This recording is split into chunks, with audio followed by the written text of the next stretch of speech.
नमस्कार मित्रांनो, स्वागत आहे तुमचं माझ्या चॅनलवर। तर आज आपण बनवणार आहोत स्वादिष्ट आणि प्रोटीनचे भरपूर अशी सोयाबीन वडीची भाजी।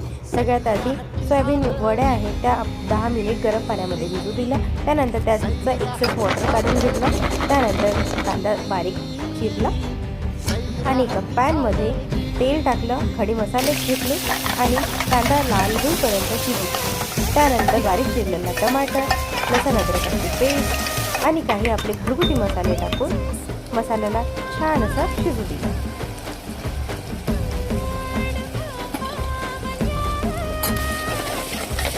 आता आपले मसाले छान शिजले तर यावेळेस आपण त्यामध्ये वड्या टाकणार आहोत। वड्यांना तेलामध्ये थोडं शिजू द्यायचं आणि मग थोडं पाणी टाकून त्याला 5 मिनिट असा शिजू देऊन आपली भाजी तयार। ही भाजी खायला खूप छान लागते। आपण पोळीसोबत किंवा भाकरीसोबत खाऊ शकतो। मित्रांनो, जर तुम्हाला रेसिपी आवडली असेल तर लाईक करा आणि चॅनलला सबस्क्राईब करायला विसरू नका।